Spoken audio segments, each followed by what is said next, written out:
My story begins years before I was born. It was Freedom Summer, the landmark voting rights initiative that fundamentally changed the shape of American democracy and gave birth to the Free Southern Theater. Its founders, two of whom were members of the Student Nonviolent Coordinating Committee, made the decision to situate themselves in a long tradition of using the arts to build community and address inequality. The troupe toured the rural South in the midst of a dangerous era, performing plays about race, class, and justice. My Uncle John was one of those founders. His drive to be a community educator and traveling actor came from his parents, my grandparents, whose commitment to learning was so strong that even as they taught in one-room schoolhouses and raised a family of 3, they were working tirelessly towards their own college degrees, one class at a time, over 20 years.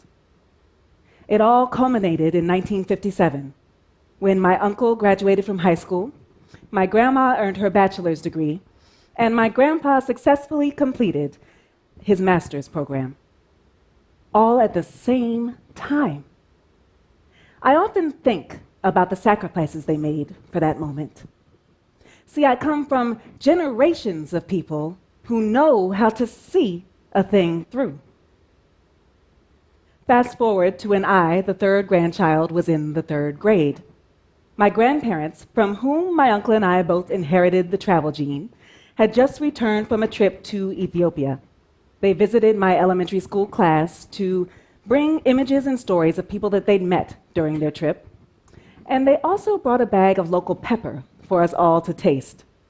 The sensation of an unfamiliar spice on my tongue brought me alive, made me curious, and began to shift the single story of famine that was prevalent about the region at that time.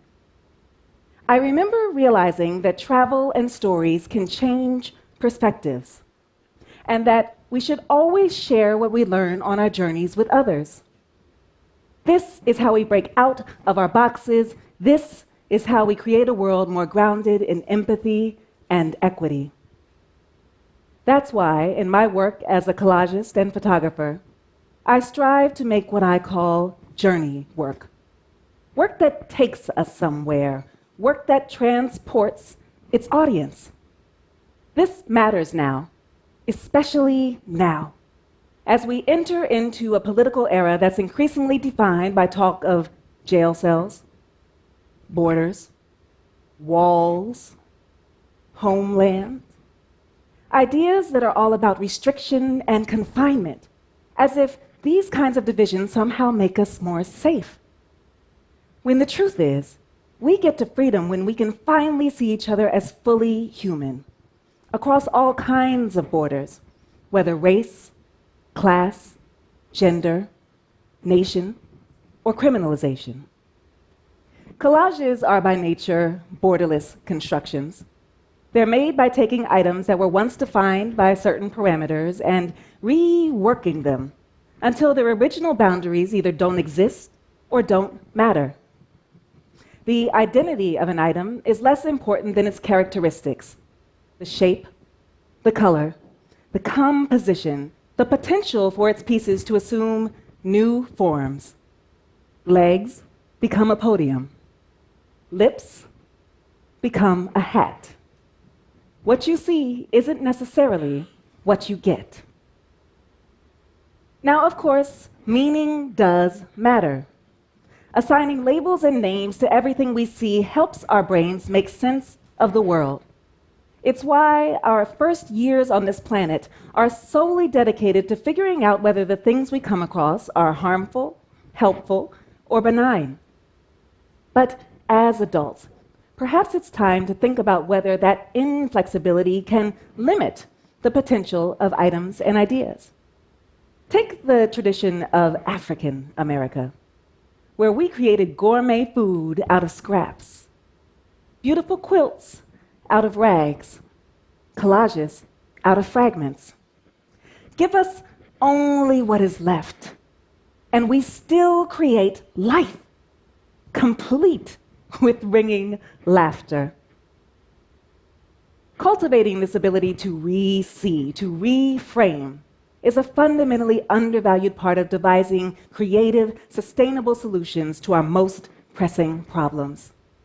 After all, you can't fight for a better world if you can't even imagine what it might look like. We'd all do well to draw on this tradition of radical imagination, because those of us who come from communities that are marginalized, that are at risk of deportation, that are dealing with murder with impunity and mass incarceration, those who fight to protect our water without reservations, and those who are too tethered to their own sense of privilege and isolation, we all need a new way forward. This is what rooted the mission of the Free Southern Theater: to travel and use the arts to catalyze a new conversation about race, culture, and social equity. It's a mission that's more relevant than ever now. We need to see this thing through. Thank you.